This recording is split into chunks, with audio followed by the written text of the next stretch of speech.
wassalatu wassalamu ala asrafil anbiya'i wal mursalin sayyidina Muhammadin wa ala alihi wa ashabihi ajma'in. Rabbi israh li sadri wa yassir li amri wahlul 'uqdatam min lisani yafqahu qawli.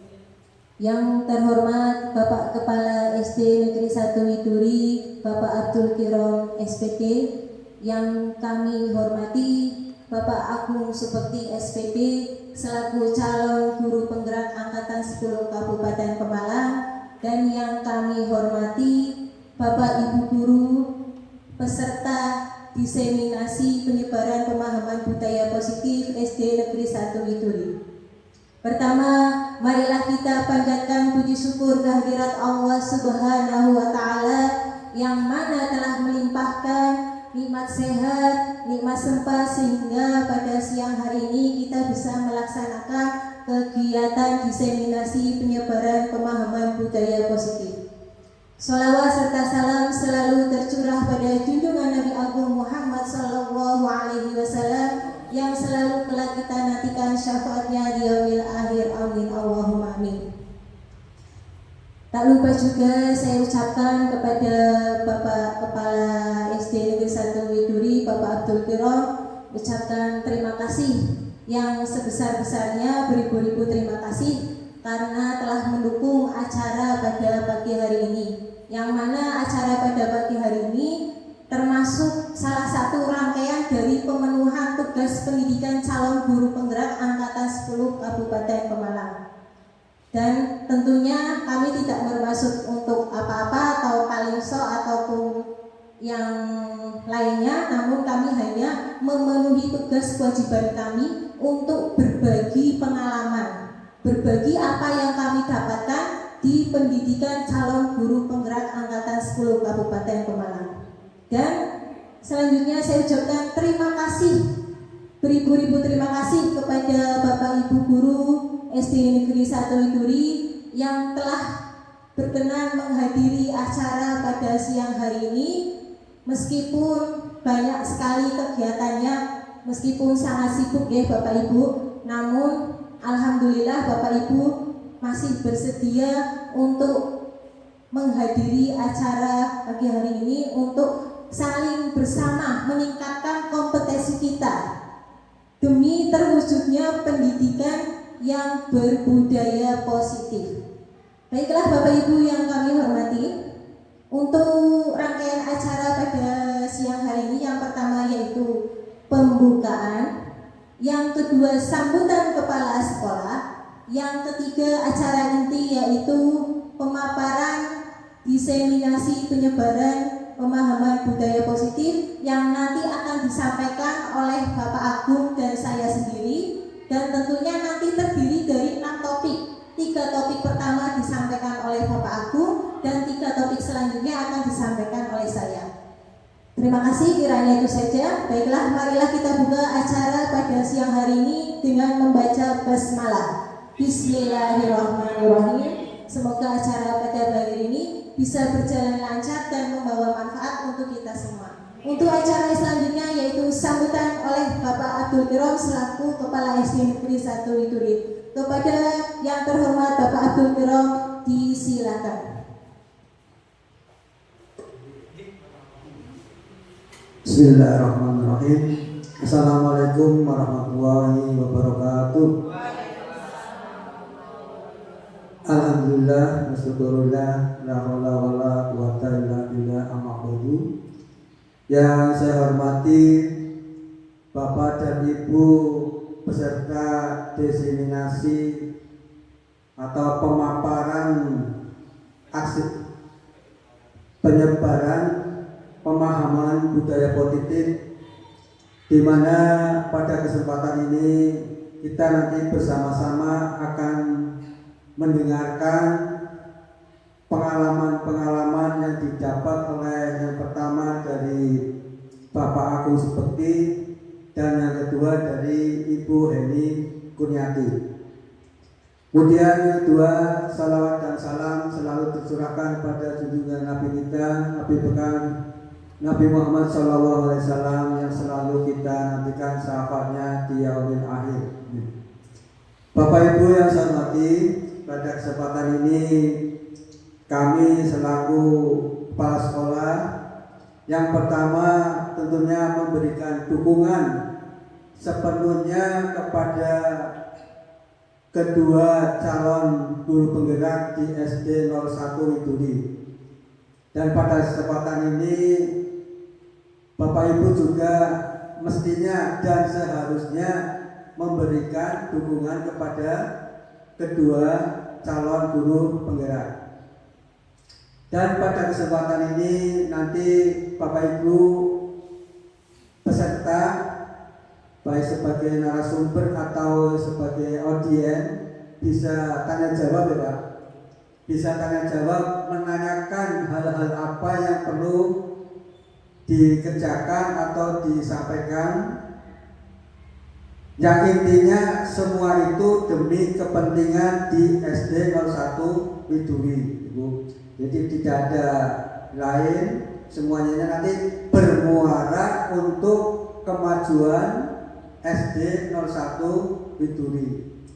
Dan nantinya juga Bapak Ibu yang lain yang belum berkesempatan untuk menjadi calon guru penggerak, jadi insya Allah tahun-tahun yang ke depan, di mana kemarin sudah angkatan ke-11 ya Pak ya, angkatan 11, kemudian nanti tahun depan kemungkinan angkatan ke-12, di mana Pak Agung dan Bu Heni ini merupakan angkatan yang ke-10. Pada kesempatan ini nanti aksi nyata pemaparan ini merupakan bagian rangkaian kegiatan dari beberapa rangkaian di mana setiap hari tidak ada hentinya ya Pak, baik mempelajari modul 1 selesai, modul 2 dan seterusnya, nanti sampai modul ke berapa Pak? Modul 3 ya. Jadi nanti banyak sekali kegiatan-kegiatan itu, baik seminar, baik aksi nyatanya atau yang lain-lain, nanti bisa diserap oleh peserta yang lain, karena nanti tadi bisa diimplementasikan di nyata setiap hari di SD 01 Widuri. Kemudian berikutnya nanti dalam pemaparan monggo lah sampai berapa waktunya silakan, karena memang ini harus dilaksanakan dan divideokan ya Pak. Nanti hasilnya didokumentasikan yang akan dilaporkan kegiatan tersebut. Dan yang terakhir, semoga acara ini berjalan dengan lancar, tidak ada halangan suatu apapun, di mana kemampuan kami Bapak ya, itu seperti ini di SD 01 Widuri. Saya kira itu saja yang bisa saya sampaikan, kurang lebihnya mohon maaf. Saya akhiri, wassalamualaikum warahmatullahi wabarakatuh.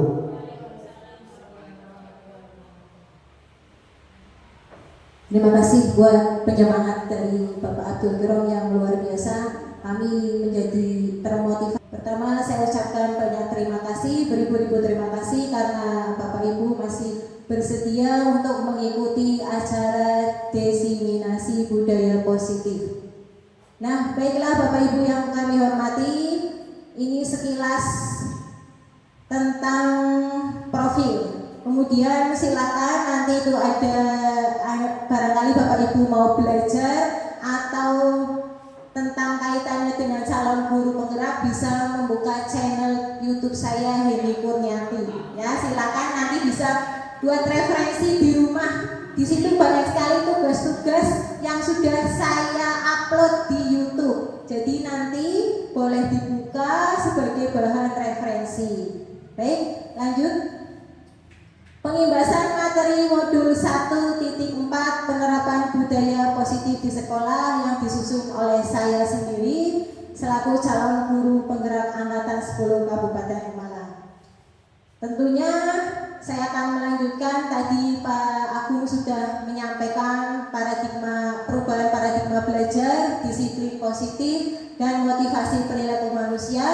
Kemudian saya akan melanjutkan untuk memaparkan kebutuhan dasar, 5 kebutuhan dasar manusia, dilanjut dengan posisi kontrol, dan yang terakhir segitiga restitusi.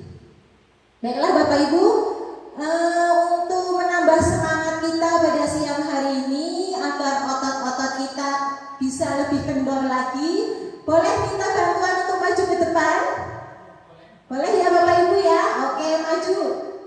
Dipersilakan Bapak Ibu untuk maju ke depan. Kita ice breaking sejenak. Ya, biar monggo maju ke depan. Kalau bisa hadapnya ke kamera ya Bapak Ibu, hadapnya ke sana saja. Oke, ya, biar kelihatan semua. Enggak, nanti kita biar ada refresh sedikit lah, tersenyum biar gak tegang. Bapak Ibu silahkan nanti ikuti aba-aba saya, oke? Aba-aba saya.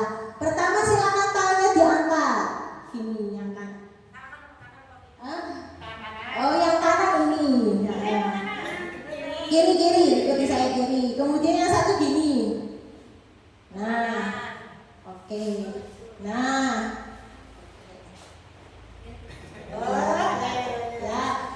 Nah, breaking-nya judulnya mencari Emi.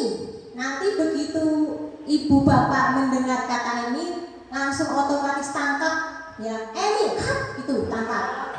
Iya, gitu. Nah, bisa? Kira-kira gitu. Oke. Ya, pokoknya begitu mendengar kata Emi, bapak ibu langsung menangkap. Emi, gitu. Iya, ini nggak usah. Nanti kita siap-siap untuk menghindar, oke? Siap? Are you ready? Oke. Mencari Emi ya judulnya. Di suatu ketika ada keluarga yang memiliki 4 anak kembar. Mereka bernama Emma.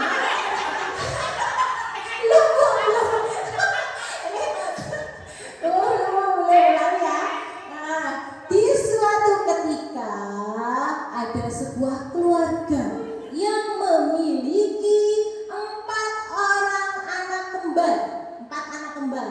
Mereka bernama Emma, Emi. Kena enggak? Bapak kena enggak?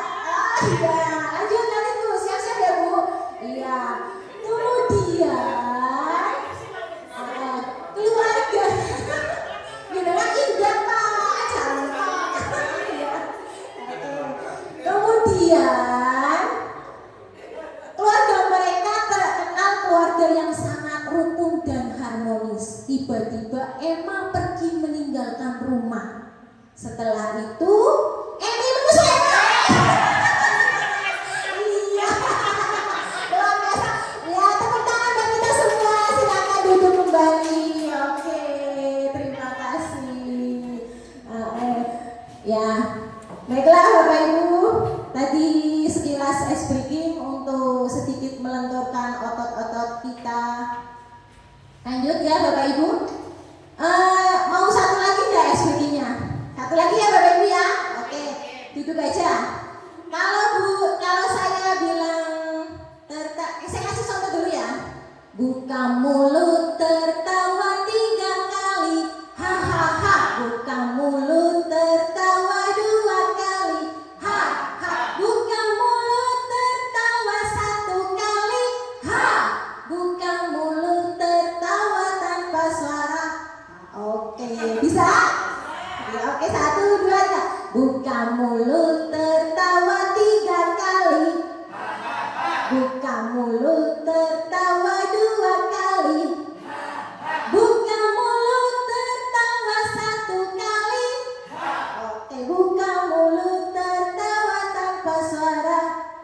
Iya, luar biasa, tepuk tangan. Ya, terima kasih. Baiklah Bapak Ibu yang kami hormati, ini ada pertanyaan pemantik Sebelum kita melangkah lebih jauh tentang budaya positif, sedikit pertanyaan pemantik. Ibu Ambar adalah guru wali kelas 2A di SD Pelita Hati.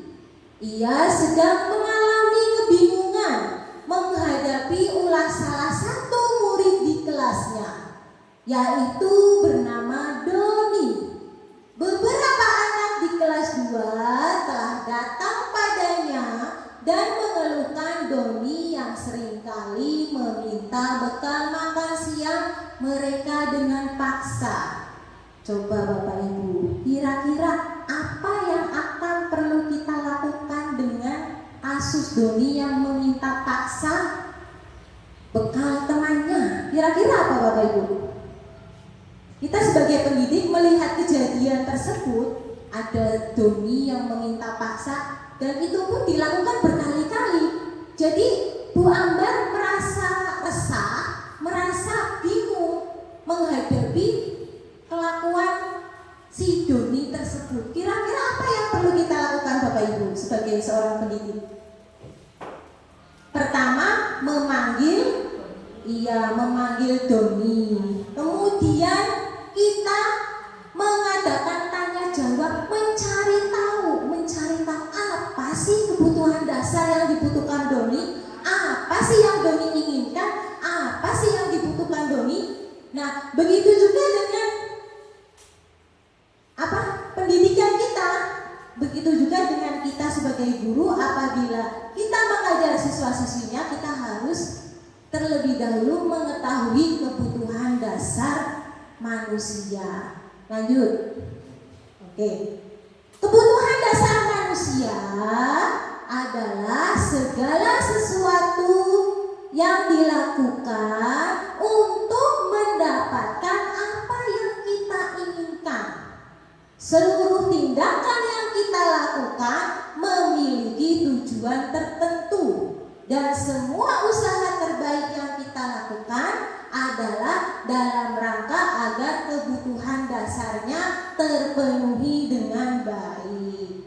Nah, kebutuhan dasar tadi diibaratkan pendidikan itu oleh Bapak pendidikan kita Ki Hajar Dewantoro. Pendidik itu ibarat seorang petani Bapak Ibu, ya. Kita pendidik itu diibaratkan seorang petani yang memiliki padi. Misalkan kita sebagai petani menginginkan padi hasil yang baik, bagaimana yang akan kita lakukan Bapak Ibu? Kira-kira apa yang akan kita lakukan? Iya, merawat, memberi pupuk dengan baik, memberikan yang terbaik ya Bu, yang dibutuhkan padi tersebut. Misalkan contoh, padi tersebut butuh pupuk akar, tapi kita memberinya pupuk daun, apakah sudah cocok? Tidak. Begitu juga dengan siswa, kebutuhan siswa itu berbeda-beda, tidak asal memberi. Siswa butuhnya A, kita ngasihnya B.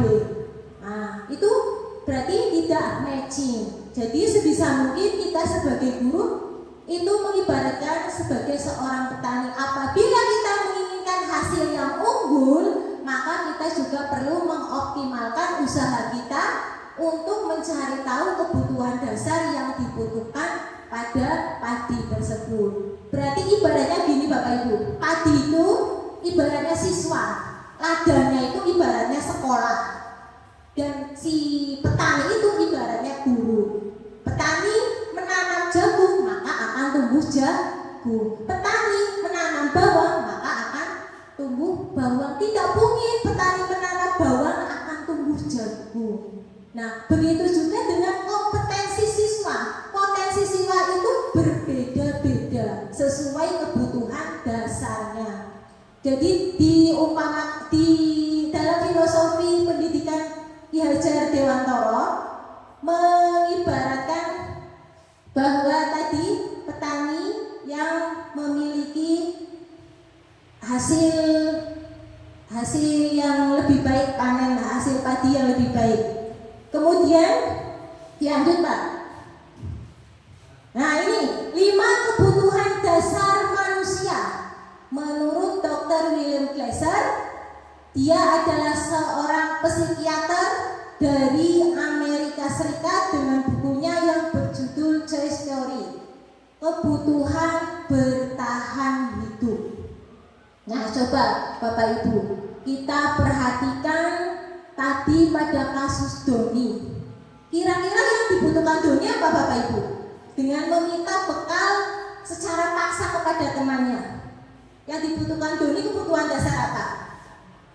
Iya, kebutuhan dasar bertahan hidup, yaitu makanan. Bisa saja Doni tidak diberi sarapan, bisa saja Doni tidak diberi uang saku untuk mempertahankan dirinya, sehingga Doni melakukan tindakan-tindakan atau hal-hal yang menyimpang dari nilai-nilai kebajikan. Ya Bapak Ibu, bisa saja Doni lapar, tadi itu kebutuhan bertahan hidup. Kemudian kebutuhan penguasaan atau power. Penguasaan atau power. Oke, kemudian penguasaan atau power. Dari kasus Doni yang tadi telah kita baca, apakah Doni termasuk bagian dari kebutuhan dasar penguasaan yang belum terpenuhi? Masuk itu apa tidak Bapak Ibu? Penguasaan. Dia memaksa temannya sehingga seolah-olah dia merasa paling kuat, paling hebat. Nah, dia ingin diperhatikan seperti itu sama gurunya. Dia ingin menunjukkan bahwa dia itu paling lebih, paling ditakuti sama teman-temannya, sehingga dia meminta secara paksa bekal yang dibawa temannya. Kemudian 5 kebutuhan dasar kebebasan atau freedom, istilahnya dalam bahasa Inggrisnya. Kebebasan. Apakah dari kasus tadi Doni masuk ke dalam kebutuhan dasar kebebasan Bapak Ibu? Kira-kira masuk nggak? Bisa jadi Bapak Ibu, si Doni mungkin bisa saja bosan dengan menu bekalnya di rumah, sehingga Doni meminta paksa bekal temannya di sekolah karena dia merasa bosan. Nah, jadi dia ingin ada sedikit kebebasan. Siswa yang tidak berangkat ternyata rumahnya kebanjiran, kita kan tidak tahu. Nah, perlu kita mencari tahu. Itu kaitannya dengan bertahan hidup, masuknya ke situ. Kemudian kasih sayang tadi sudah saya paparkan, ya, kaitannya dengan psikologis, rasa diterima, ingin dipedulikan, bekerja sama, menjadi bagian dari suatu kelompok, dikasihi, mengasihi, disayangi, menyayangi. Kemudian penguasaan power, ingin merasa paling kompeten.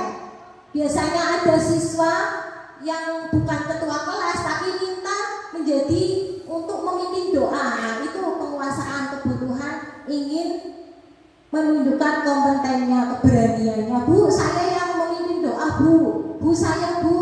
Nah, biasanya ada. Terus, Bu, saya pengen ranking 1, itu juga masuk kebutuhan dasar penguasaan. Kemudian kebebasan tadi, bosan di kelas bisa jadi karena pembelajarannya monoton, tidak ada variasi. Jadi si siswa tersebut pengennya lari-larian sama temennya, guyonan, nah itu masuk. Kesenangan juga. Nah, lalu bagaimana peran kita sebagai guru Bapak Ibu? Perannya mengidentifikasi dan mencari tahu kebutuhan dasar siswa, mencari tahu apa keinginan dan kebutuhan siswa supaya tidak melanggar nilai-nilai kebajikan. Tadi kita melakukan observasi terhadap siswa, kita melakukan identifikasi, melakukan wawancara, mencari tahu apa sih kebutuhan dasar yang diinginkan siswa, apa sih kebutuhan siswa. Nah, setelah kita mencari tahu, kita bisa melibatkan orang ketiga, yaitu melibatkan orang tua. Kita tidak berhasil menemukan kebutuhan dasar, akhirnya bisa boleh orang tua dipanggil untuk diwawancarai. Kemudian lanjut. Nah, baiklah Bapak Ibu, ini nanti ada video bisa kita saksikan yang kaitannya dengan posisi kontrol, 5 posisi kontrol.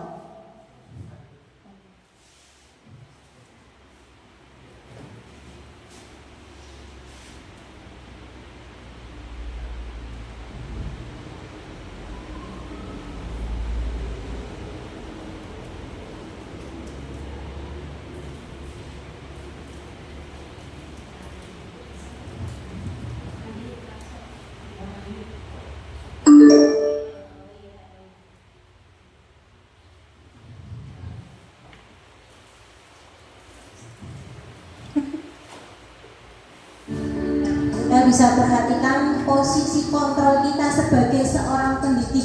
Ada posisi penghukum. Kita simak ya Bapak Ibu. Naren, sini kamu. Sini kamu. Selamat pagi Bu. Selalu terlambat. Kamu deh, pasti terlambat. Maaf Bu, saya Apa? Apa coba? Alasan kamu apa lagi? Kapan sih kamu tidak terlambat? Malas sekali ya kamu jadi anak. saya Dasar pemalas. Gak kapok-kapok sih kamu. Sudah berapa kali terlambat? Sana, kamu keliling lapangan basket 2 kali. kenapa saya harus keliling lapangan basket Bu? Kenapa? Kamu melawan ibu. Berani-beraninya jawab. Sudah terlambat, masih berani jawab pula. Sekarang, keliling lapangan basket 5 kali sekalian. Biar kapok. Mantap ini Pak Tali ya. Bapak Pergi sana Ibu. ke lapangan basket. Ya, siswanya menunduk. Posisi penghukum biasanya berbicara dengan nada tinggi, menghardik, menunjuk-nunjuk, menyakiti, dan menyindir. Hukuman bisa berupa fisik maupun psikis. Ibu dan bapak guru hebat, dampak yang terjadi pada murid ketika guru berada pada posisi penghukum adalah murid cenderung akan memberontak, bahkan menyimpan dendam.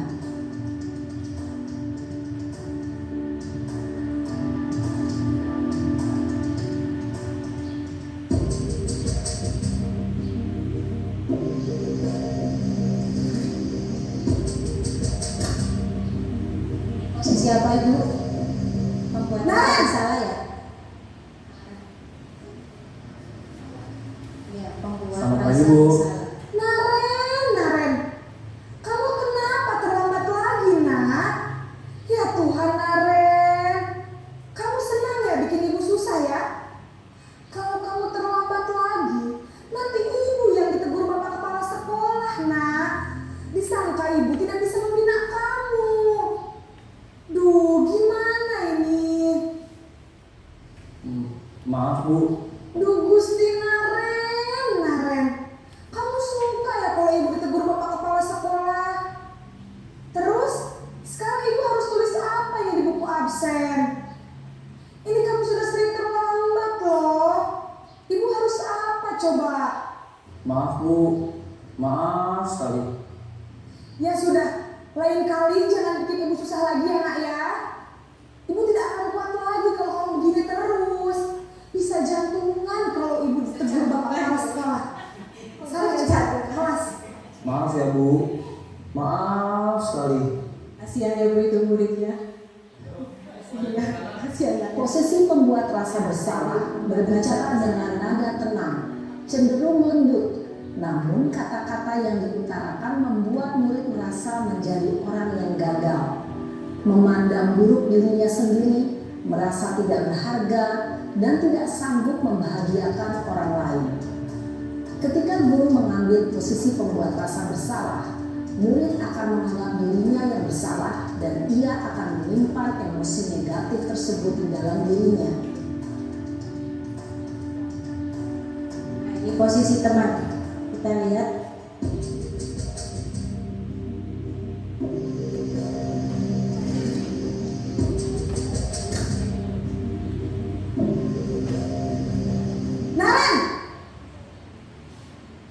ibu suaranya Naren.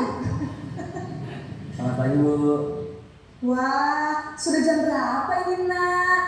Terlambat lagi ya sayang. Iya Bu. Ini kayak sama Habis teman ini. ibu saya lupa bangunkan saya Bu. Kamu malah menyalahkan ibu kamu. Kamu bukannya anak yang larinya paling kencang. Kok terlambat sih? Iya Bu, saya memang terlambat bangun tadi. Jadi biarpun saya lari kencang, tetap gak kekejar Bu.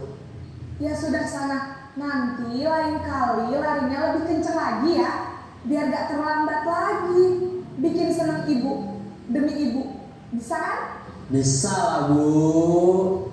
Ya sudah sana masuk kelas. Ibu beresin urusan absen kamu. Kamu ini ada-ada saja. Berarti nggak dihukum. Dalam posisi teman, guru berbicara dengan nada suara ramah, akrab, cenderung bersenda gurau untuk menjaga suasana tetap santai. Murid akan merasa senang, aman, dan akrab dengan guru. Identitas yang tercipta adalah identitas sukses atau berhasil. Namun, perlu diingat, karena ini masih dorongan eksternal, maka ada faktor ketergantungan dari murid kepada orang tertentu. Di sini, guru absennya, sehingga di lain waktu, murid bisa berperilaku baik, namun hanya kepada orang-orang tertentu saja. Posisi pemantau atau monitor.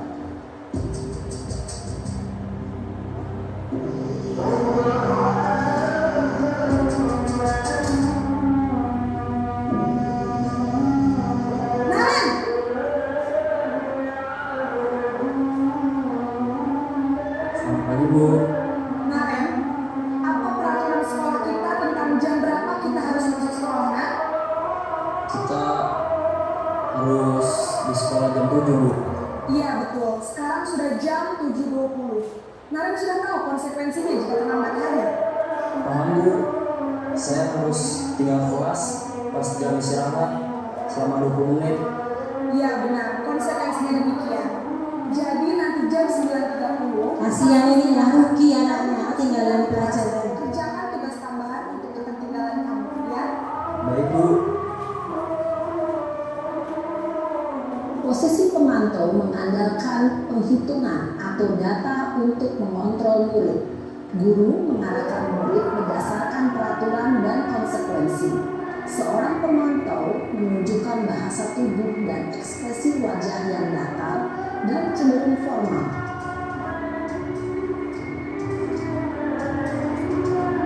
Posisi kontrol yang terakhir, posisi manajer.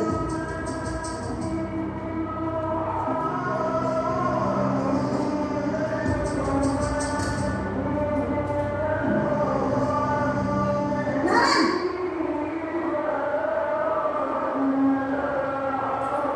Selamat pagi Bu. selamat pagi Naren. Maaf Bu, saya terlambat. Iya, sekolah masuknya jam 7, sekarang sudah jam 7.20. Jadi sekarang bagaimana nih Naren? Maaf Bu, saya lupa start alarm saya semalam. Baiklah, menurut kamu, keyakinan sekolah yang mana yang perlu kamu tingkatkan? Menghargai diri sendiri dan orang lain mungkin ya Bu. Setuju. Jadi, apakah Naren meyakini prinsip saling menghormati tersebut? Iya Bu, saya meyakininya. Apakah Naren bersedia memperbaiki masalah keterlambatan ini? Bersedia Bu. Bagaimana kamu akan memperbaiki masalah keterlambatan ini? Saya akan coba untuk tidak lupa menyetel alarm saya Bu. Baik, kalau Naren lupa menyetel alarm di rumah, ada orang yang kira-kira bisa bantu mengingatkan tidak? Ada Bu, kakak saya, Kak Emma. Ada lagi selain Kak Emma? Selain Kak Emma, ada ibu saya. Baik, jadi yang mengingatkan Naren adalah Kak Emma dan ibu kamu ya. Kira-kira akan mulai start alarm kapan nih Naren? Setelah pulang sekolah, akan segera saya lakukan. Baik, jadi Naren akan setel alarm untuk bangun besok pagi dan akan diingatkan oleh kakak dan ibunda Naren ya. Ada lagi yang mungkin perlu dilakukan Naren agar tidak terlambat bangun lagi? Nanti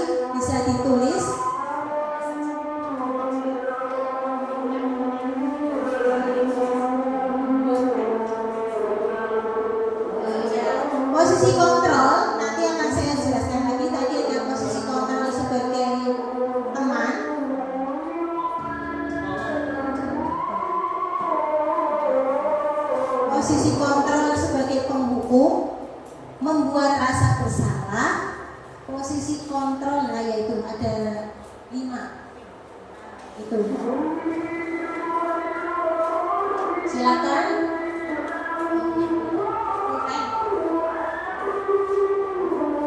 Silakan tulis posisi kontrol Bapak Ibu semua yang selama ini Bapak Ibu sudah lakukan dengan siswa.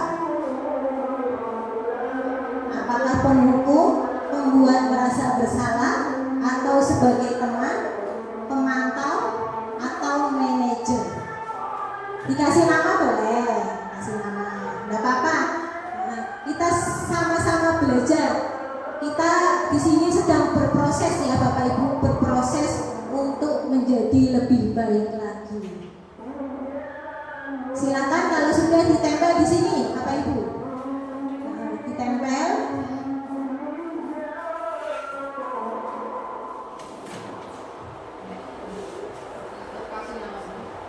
Boleh kasih nama. Terserah, kasih nama enggak apa-apa. Kita saling merefleksi diri. Ya, luar biasa. Balik apa kita? Apa? Leme kentek ya? Leme kentek ya?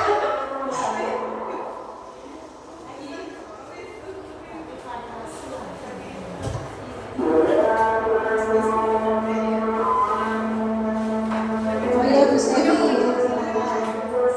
menulis posisi kontrol. Pilih apa Bu Stevi merasa sebagai penghukum, membuat merasa bersalah kepada siswa, atau Bu Stevi memposisikan diri sebagai teman dengan muridnya, atau pemantau, ataupun manajer.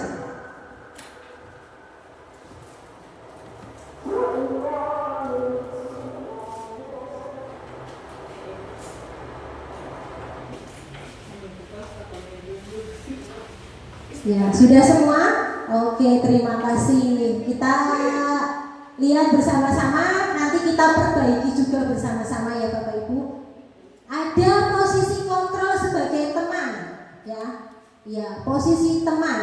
Ini juga teman. Kita kelompokkan. Yang posisi kontrol teman 2, wah luar biasa, ini manajer semua. Ini berarti calon kepala sekolah semua ini luar biasa. Pada amin ya. Amin ya, luar biasa, ini manajer semua, berarti sudah paham. Nah, baiklah Bapak Ibu, posisi kontrol sebagai teman. Memang sebagai teman itu baik, namun hanya jangka pendek Bapak Ibu. Ketika si siswa tersebut, contoh, misalkan biasa sama Bu Atom memposisikan sebagai teman. Namun ketika siswa itu naik kelas, sudah berbeda wali kelasnya, siswa tersebut tidak akan patuh terhadap guru wali kelas tersebut karena berbeda.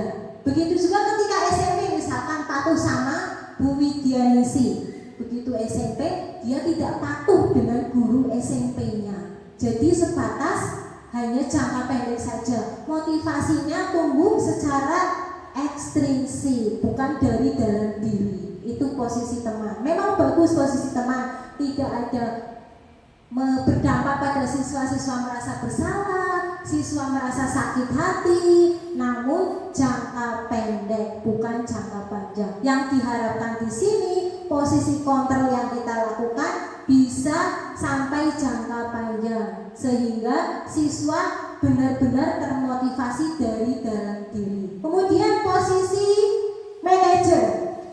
Ya, posisi manajer ini kompak, semuanya posisi manajer. Posisi manajer adalah posisi yang paling ideal yang diharapkan di kurikulum Merdeka ini, yang mana tujuannya untuk menciptakan, untuk mewujudkan siswa yang mandiri, siswa yang kreatif, disiplin dan bertanggung jawab serta berprofil pelajar Pancasila. Jadi di sini sebagai manajer, siswa tidak tidak mempunyai rasa bersalah, siswa bisa mencari solusi sendiri, dan pada posisi manajer inilah guru tidak mencari kesalahan mahasiswa, namun mencari solusi untuk memecahkan masalah. Kemudian pembuat merasa bersalah, posisi kontrol pembuat merasa bersalah. Ini juga gimana Bapak Ibu? Apakah tepat kita lakukan kepada anak posisi kontrol pembuat merasa bersalah? Kurang tepat ya Bapak Ibu ya, karena siswa akan merasa stres ya. Tadi pada kasus Naren memang bahasanya halus, Naren, kenapa sih kamu masih datang terlambat terus? Ibu bisa-bisa nanti ibu dimarahin kepala sekolah, ya kan? Berarti Naren merasa bersalah dan itu membuat Naren merasa tidak nyaman, merasa aku bersalah sama Bapak Ibu guru, dan itu juga akan membekas pada Naren. Kemudian posisi kontrol sebagai pemantau, yang mana tadi pemantau kita tadi sudah melihat bahwa Naren mendapat konsekuensi ketika datang terlambat. Naren tidak diperbolehkan istirahat ya. Tadi saya masih ingat tadi Naren tidak diperbolehkan istirahat. Ketika jam istirahat Naren tetap di kelas. Kasihan ya Bapak Ibu. Ya, memang baik tujuannya, cuma di posisi tersebut tidak diharapkan karena posisi manajernya layak diharapkan. Kemudian sebagai penghukum ini tadi biasanya dengan kata-kata menghardik, memarah-marahi, menunjuk-nunjuk siswa, suaranya keras sehingga si siswa tersebut akan merasa sakit hati, bahkan itu akan membekas pada jangka panjang. Apakah kira-kira kita masih pernah melakukan posisi kontrol sebagai penghukum Bapak Ibu? Pernah ya, tanpa kita sadari kita memang pernah memposisikan diri sebagai penghukum, karena biasanya kita refleks ya Bu, ya emosi melihat siswa kita refleks, kadang hukumannya tidak sesuai dengan kesalahannya, sana di luar mencatat. Nah itu kita tidak ada unsur kesengajaan, biasanya penghukum seperti itu. Nah posisi penghukum disinilah yang nanti akan berdampak negatif kepada siswa. Siswa bisa-bisa nanti akan dendam, membekas sampai dewasa. Aku mien diulang, misalnya Bu Widya mien dihukum sampai kayak gini. Nah itu akan membekas, dampaknya tidak baik. Nah itulah tadi posisi kontrol ada 5, sebagai penghukum, pembuat merasa bersalah, sebagai teman, pemantau, dan manajer. Nah posisi yang paling ideal adalah manajer yang bisa mencarikan solusi. Nah lanjut, sekarang setelah posisi kontrol kita ada restitusi. Nanti segitiga restitusi. Restitusi menurut Diane Gossen adalah proses menciptakan posisi bagi siswa untuk memperbaiki kesalahan mereka sehingga mereka bisa kembali kepada kelompoknya dengan karakter yang lebih kuat. Restitusi dapat membantu siswa memiliki tujuan disiplin positif. Restitusi menguntungkan si korban dan si pembuat masalah. Jadi sama-sama untung, beda sama penghukum. Penghukum tadi yang merasa tadi ya berbeda. Kemudian segitiga restitusi. Segitiga restitusi adalah suatu proses dialog yang dijalankan oleh guru agar dapat menghasilkan murid yang mandiri dan bertanggung jawab. Restitusi dikembangkan oleh Diane Gossen berdasarkan teori kontrol Dr. William Glasser. Bapak Ibu sering mendengar kata restitusi sebelumnya? Belum ya Bapak Ibu? Apa sudah? Belum. Oke, ini ada tahapan segitiga restitusi yang mana terdiri 3 langkah, yaitu yang pertama menstabilkan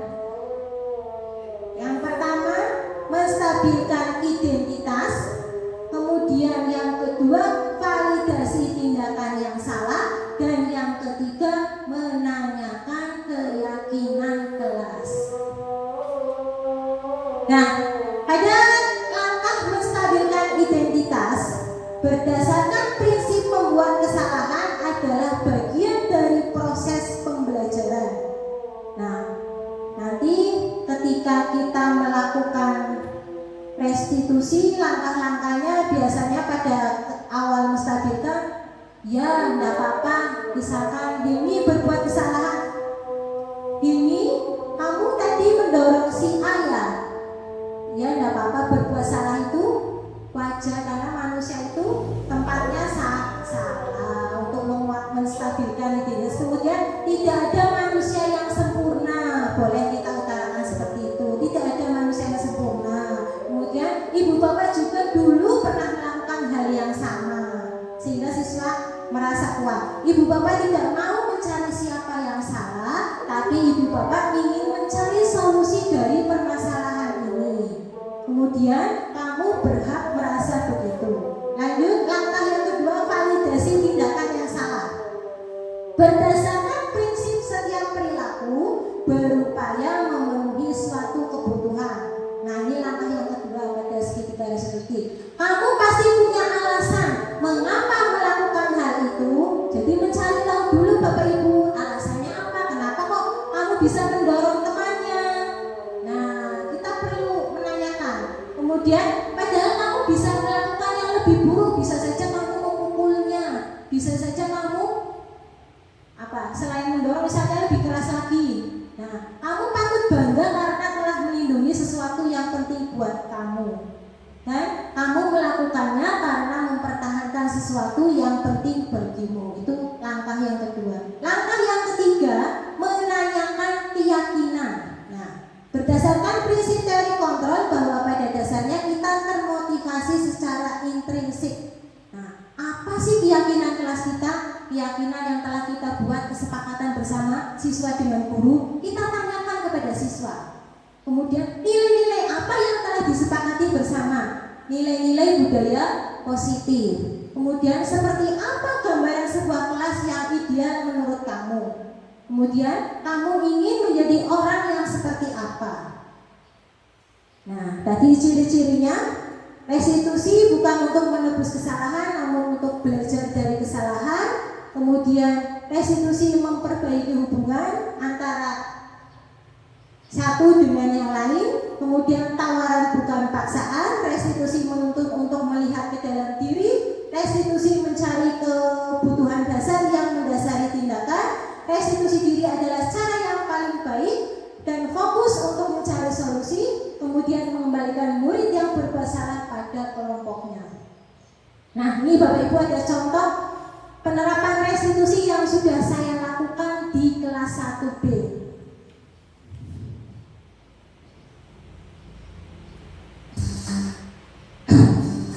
Assalamualaikum warahmatullahi wabarakatuh. Perkenalkan, nama saya Nini Kurniati SPD, calon guru penggerak angkatan 10 Kabupaten.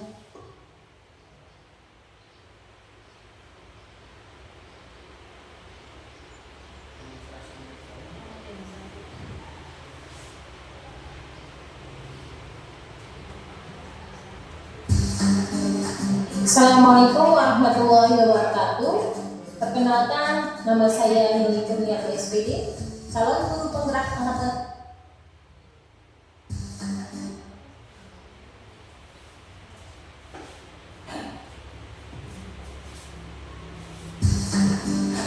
Assalamualaikum warahmatullahi wabarakatuh. Perkenalkan, nama saya Nini Kurniati SPD, calon guru penggerak angkatan 10 Kabupaten Pemalang dari SD Negeri 1 Liduri.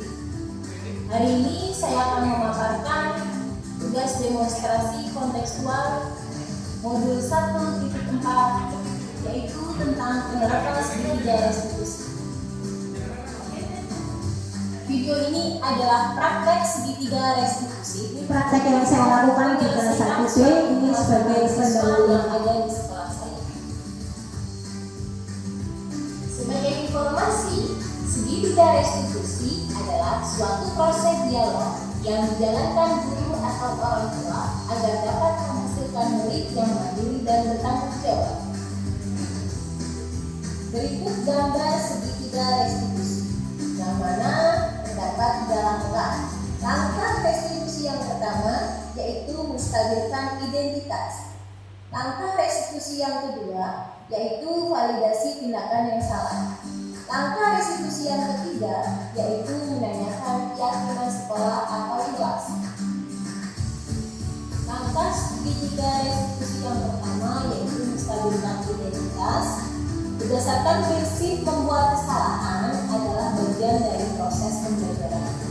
Ini membuat kesalahan itu proses Orang pembelajaran. bergeser identitas murid dari identitas gagal ke identitas sukses. Kemudian, jangan mengkritik murid yang sedang mengalami identitas gagal. Untuk langkah segitiga restitusi yang kedua, validasi tindakan yang salah. Berdasarkan prinsip setiap perilaku berupaya memenuhi suatu kebutuhan tertentu. Guru akan bergeser dari pemikiran stimulus respon menjadi proaktif. Mengenali dan mengakui kebutuhan murid dapat memperbaiki hubungan dengan murid. Pertanyaan atau pernyataan disampaikan dengan nada suara tidak menghakimi atau memojokkan. Langkah segitiga restitusi yang keyakinan, yaitu menjelaskan keyakinan. Murid akan diberi pertanyaan-pertanyaan bermakna untuk memunculkan motivasi intrinsik, motivasi yang ada pada dalam diri siswa itu sendiri. Kemudian mampu mengkaitkan keyakinan dengan tindakan yang salah.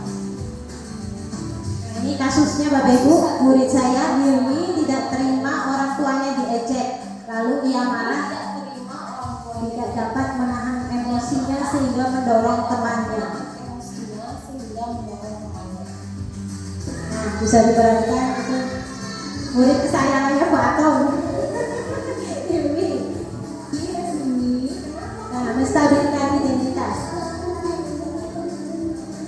Lebihnya menangis. Oke, baiklah. Guru juga dulu pernah melakukan hal seperti itu. Guru pernah melakukan kesalahan. Ya memang manusia itu tidak luput dari suatu kesalahan. Coba Mas Yumi, kenapa kok Mas Yumi bisa sampai mendorong tadi? Karena mengejek orang tuanya. Nah, jadi saya menanyakan validasi tindakan yang salah. Alasannya kenapa? Kira-kira Mas Yumi, keyakinan kelas kita itu seperti apa sih? Keyakinan kelas kita seperti apa sih? Bertanggung jawab dan saling menghargai. Bertanggung jawab, jadi dia mencari Hanya saja tindakan aku tidak sesuai dengan keyakinan kelas. Kira-kira apa yang akan kamu lakukan untuk memperbaiki keyakinan kelas?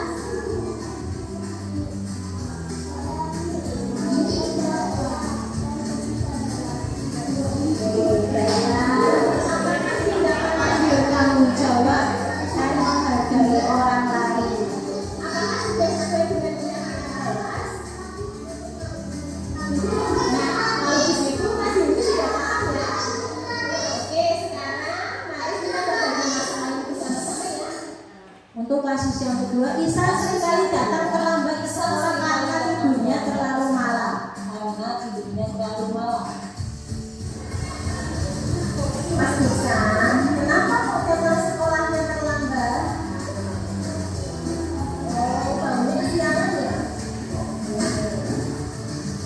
Baiklah Mas Isa, dulu juga pernah kesiangan. Karena memang manusia itu pernah melakukan kesalahan. Coba Mas Isa, dulu tanya sama Mas Isa, kenapa Mas Isa bisa bangun kesiangan? Menanyakan alasan.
Demikian tadi contoh segitiga restitusi yang sudah saya terapkan kepada siswa kelas 1B.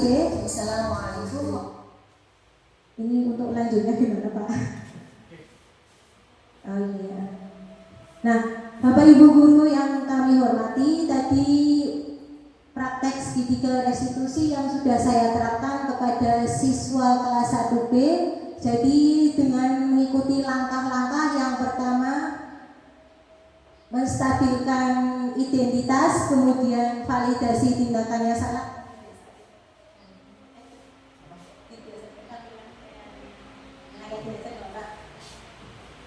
Nah, kemudian validasi tindakan yang salah, dan yang terakhir menanyakan keyakinan kelas. Jadi Bapak Ibu, sebelum kita melakukan restitusi, langkah restitusi pada siswa, kita melakukan membuat keyakinan kelas dulu Bapak Ibu. Keyakinan kelas yang perlu kita sepakati bersama sesuai dengan nilai-nilai kebajikan yang ada. Nah, untuk membuat keyakinan kelas tentunya harus ada kesepakatan bersama. Jadi saya menerapkan dengan siswa-siswa nanti diberi kesempatan untuk memberikan ide atau gagasan keyakinan kelas apa sih yang kamu inginkan. Contohnya datang tidak terlambat, menggunakan kata-kata yang sifatnya umum atau universal.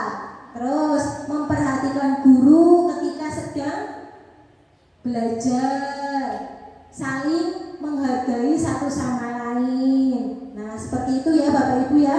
Nah, ini contoh video ketika saya membuat keyakinan kelas dengan kesepakatan bersama. Nah, anak-anak disuruh maju.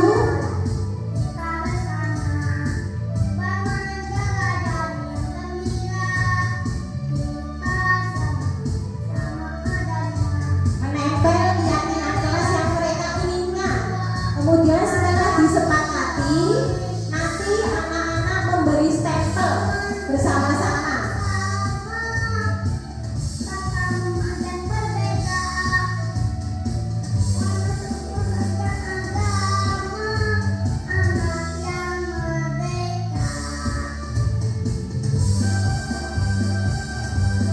Nah, itu sudah sepakat keyakinan kelas, kemudian siswa memberi stempel.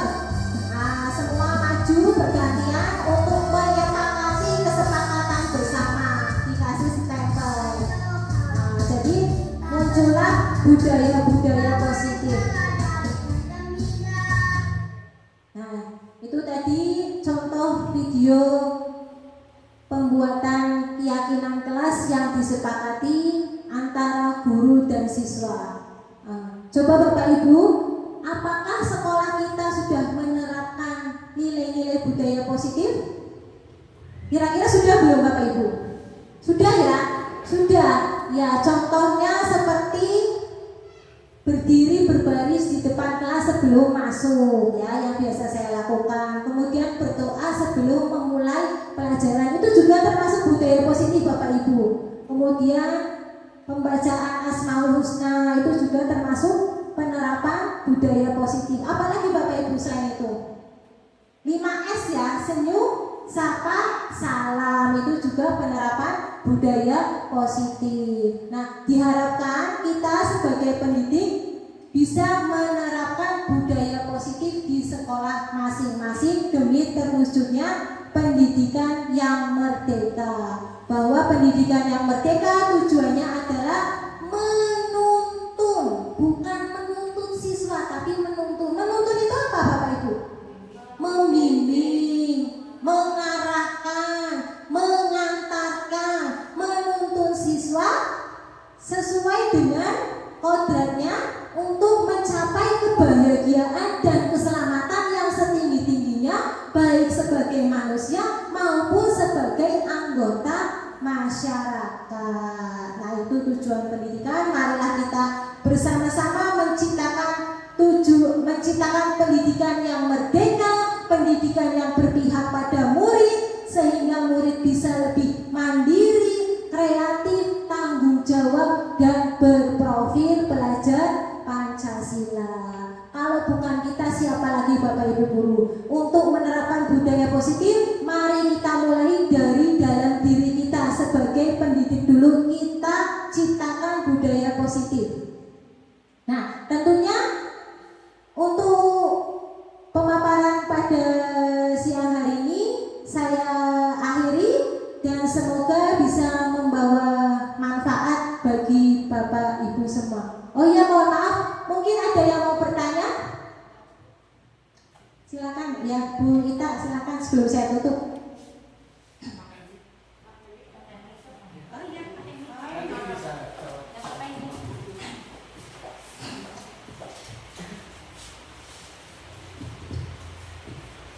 Assalamualaikum warahmatullahi wabarakatuh. Waalaikumsalam warahmatullahi wabarakatuh.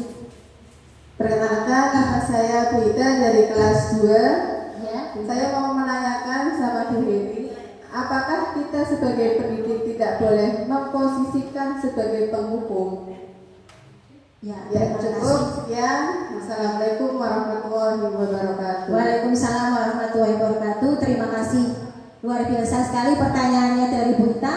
Apakah seorang pendidik tidak boleh memposisikan sebagai penghukum? Ya, dalam kurikulum Merdeka bukan berarti tidak ada hukuman buat siswa. Namun alangkah baiknya kita memposisikan diri sebagai manajer, memberi penanganan yang lebih tepat.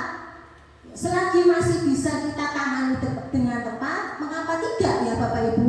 Daripada kita menghukum, karena kurikulum Merdeka kan tujuannya pembelajarannya berpihak pada murid, memerdekakan siswa. Jadi kita juga ketika memposisikan posisi kontrol diri sebagai manajer, itulah posisi yang paling ideal, posisi yang sangat dianjurkan dari kurikulum Merdeka. Dan pemerintah juga mengharapkan seperti itu. Jadi tidak disarankan kita sebagai pendidik itu menerapkan posisi sebagai penghukum. Gimana Bapak Bu Ita? Cukup jelas ya? Oke, mungkin ada lagi. Nanti mungkin cukup ya untuk pertanyaan pada siang hari ini. Kami dari calon guru penggerak angkatan 10 Kabupaten Pemalang memohon maaf yang sebesar-besarnya apabila ada kesalahan dalam penyampaian pemaparan kami, karena manusia tidak luput dari suatu kesalahan. Dan semoga penyampaian pemaparan pada siang hari ini membawa manfaat dan bisa mewujudkan budaya positif di sekolah kita, sehingga mewujudkan siswa yang berkarakter, berprofil